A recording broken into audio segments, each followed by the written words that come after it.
안녕하십니까, 박사입니다. 최근 국제 정세를 너무나도 정확히 예측해 유명해진 중국계 캐나다인 교수가 있습니다. 짱 시에친이라는 사람인데 노스트라다무스라고 불립니다. 사실 점쟁이는 아니고 국제 정세 흐름을 아주 정확히 꿰뚫어 봅니다. 장 교수는 2024년 트럼프의 재선과 이란 전쟁 발발을 정확하게 예측했습니다. 이어 이번에는 미국이 이 전쟁에서 필연적으로 패배할 것이라고 했습니다. 그리고 궁극적으로 미국의 패권 체제가 전례 없는 붕괴에 직면할 것이라고 과감하게 선언했습니다. 장 슈에첸 교수는 미국의 경제 시스템이 금융 폰지 사기라고 주장합니다.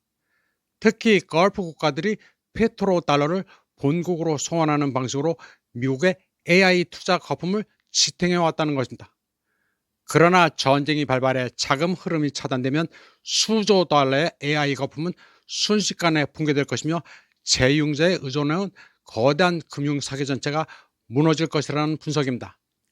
장 쉐이츠는 미국의 군사 방어 체계가 기본적으로 냉전 시대의 산물이며 오늘날 21세기 전쟁에 급변하는 요구에는 전혀 적응할 수 없다고 진단합니다. 현재 미군은 고작 5만 달러짜리 드론을 요격하기 위해 수백만 달러 상당의 미사일을 사용합니다. 이러한 자원 낭비는 미군의 약점을 드러낼 뿐만 아니라 무적이라는 신화를 산산조각냅니다. 장 교수는 전쟁의 배후 동기를 봤을 때 트럼프의 사위인 제럿 쿠시너와 사우디아라비아 간의 깊은 경제적 유착관계를 폭로했습니다. 쿠시너는 개인 투자를 통해 사우디아라비아와 20억 달러 규모의 협력 계약을 체결했습니다. 가족 차원의 사리사욕 때문에 트럼프가 반대를 무시하고 전쟁을 강행하도록 부추겼다는 것입니다. 그는 트럼프의 진정한 목적은 전쟁을 통해 비상 권력을 확보하고 이를 통해 선거를 조작해 세 번째 임기를 확보하는 것이라고 추측했습니다. 트럼프 주변의 엘리트들은 중동 전쟁 발발이 세계 질서를 재편하는 필연적인 길이라고 굳게 믿으며 종말론적 서사를 퍼뜨리고 있습니다. 장 슈에친의 결론은 더욱 급진적입니다. 페트로달러 체제와 군사력 신화가 완전히 붕괴됨에 따라 미국이 패권적 지위에서 더욱 빠르게 몰락할 것이며 다극화 추세는 되돌릴 수 없다고 주장합니다. 현재 이란과의 전쟁에서 미군은 이란의 파산 게임에 점점 더 깊이 빠져들고 있습니다. 2만 달러짜리 드론이 1,500만 달러짜리 요격 미사일을 무력화시켰고 페트로달러 연결고리가 정확히 끊어졌으며 동맹 체제가 무너지고 있습니다. 그는 미국이 이 전쟁에서 승리할 수 없다고 단언합니다. 미군은 대규모 폭격으로 전장에서 결정적인 우위를 점한 것처럼 보이지만 실제로는 이란이 20년 동안 치밀하게 계획해놓은 체스 게임에 발을 들여놓은 상태라고 그는 말합니다. 미국은 이제 치밀하게 설계된 이 함정에 점점 더 깊이 빠져들고 있으며 벗어나기 위해 발버둥 치고 있습니다. 이 분쟁에서 이란은 항공모함과 전투를 벌이거나 미국과 첨단 장비 경쟁을 벌일 의도가 전혀 없었습니다. 대신 20년 동안 준비해온 비대칭 전술을 사용했는데 효율적인 자폭 드론을 이용해 미국의 미사일 방어 체계를 돈 낭비 기계로 만들려는 것이었습니다. 이란의 샤헤드 드론은 2만 달러에서 5만 달러에 불과하지만 미국의 사드는 한 발당 1,500만 달러, 패트리엇 미사일은 한 발당 400만 달러의 비용이 듭니다. 이는 바위 위에 금괴를 던지는 것과 같습니다. 전쟁이 시작된 지 얼마 되지 않아 미국은 이미 군사비 지출에 어려움을 겪고 있는데 전쟁 발발 후 첫 24시간 동안에만 7억 7,900만 달러를 지출했습니다. 항공모함 타격단의 일일 유지비는 650만 달러에 달합니다. 장 슈에츠는 이란의 핵심 전략을 간결하게 드러냈습니다. 미국을 약화시키려면 먼저 동맹국들을 약화시켜야 하며 이란은 오래전부터 걸프 국가들의 아킬레스건을 파악해왔습니다. 미국의 굳건한 동맹국인 사우디아라비아, 아랍에미리트, 카타르는 엄청난 부를 누리는 것처럼 보이지만 실제로는 허세에 불과하다는 것입니다. 이들 국가의 경제는 석유에 의존하고 있으며 생존에 기반한 바다로 걸프 지역에서는 담수의 60%가 해수 담수화 시설에서 공급됩니다.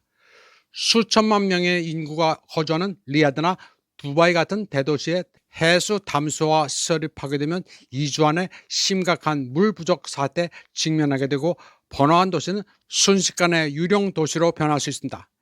이란과 예멘의 후티, 이라크의 시아파 민병대는 이들 국가의 석유시설, 해수 담수화 시설, 데이터 센터를 정밀하게 공격해왔습니다. 이러한 공격의 결과는 참담합니다. 걸프 국가들의 생존 자체가 위협받고 있으며 미국을 지원할 시간조차 없습니다. 카타르는 현재 미국의 전쟁을 조속히 끝낼 것을 조용히 촉구하고 있으며 사우디아라비아 또한 미국의 자위 능력에 의문을 품기 시작했습니다. 미국은 이 문제에 대해 아무것도 할 수 없습니다. 자국의 군사기지는 보호할 수 있지만 동맹국의 모든 석유 파이프라인이나 해수 담수화 시설을 보호할 수는 없습니다. 이러한 무력감 때문에 미국의 동맹국들이 흔들리기 시작했습니다. 군사적 소모는 단지 시작일 뿐입니다. 이란의 진정한 목표는 중동을 불안정하게 만들고 미국 경제에 물자를 공급하는 혈액 통로를 차단하는 것입니다. 장 시우치는 현재 미국 경제가 인공지능 열풍 때문에 호황을 누리고 있는 것처럼 보이지만 다 허상이라고 말합니다. S&P 500 지수가 7,000포인트까지 치솟고 엔비디아, 마이크로소프트와 같은 기술 대기업의 시가총액이 급등했다지만 이 모든 것은 걸프 국가들의 석유 달러에 의해 뒷받침되고 있다고 진단했습니다. 그게 바로 미국이 걸프 지역에서 석유와 자본을 동시에 빨아먹는 이중 흡혈 행태라고 말했습니다. 트럼프가 백악관에 복귀한 후 한 일이 미국 인공지능 산업을 걸프 국가들과 단독으로 연결시킨 것입니다. 엔비디아는 사우디아라비아에 H100 칩 18,000개를 보냈고 오라클은 향후 10년간 사우디아라비아에 140억 달러를 투자하겠다고 약속했습니다. 아랍에미리트는 향후 10년간 미국에 1조 4천억 달러를 투자하겠다고 밝혔습니다.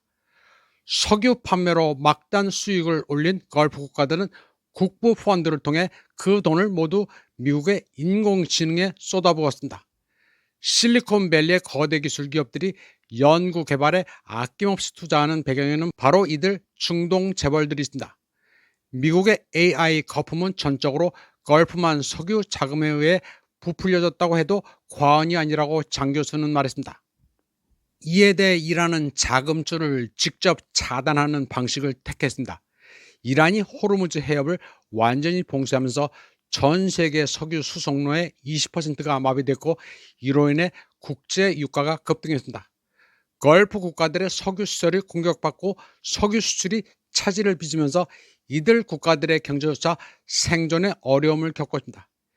이런 상황에서 그들이 미국에 투자할 자금을 어디서 마련할 수 있겠느냐고 그는 반문했습니다. 미국 증시의 번영이 그 어느 때보다도 중동 정세와 밀접하게 연관되어 있습니다. 이란의 공격은 미국 기술주의 경종을 울립니다.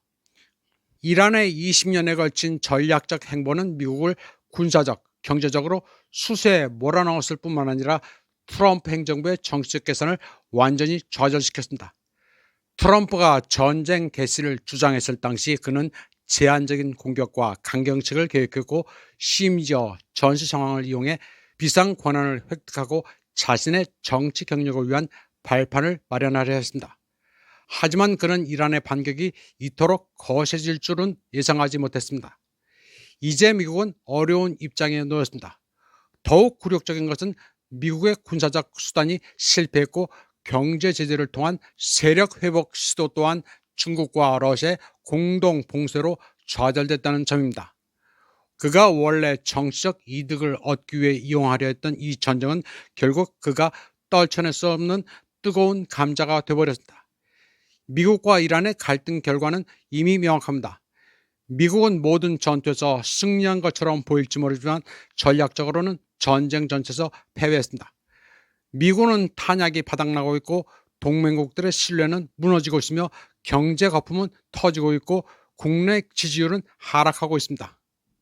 장 시위치는 아무리 강력한 제국이라도 끝없는 자원 고갈을 견딜 수 없으며 아무리 정교한 정치적 계산이라도 20년에 걸친 이란의 치밀한 계획을 무사히 넘길 수는 없다고 그는 결론 지었습니다.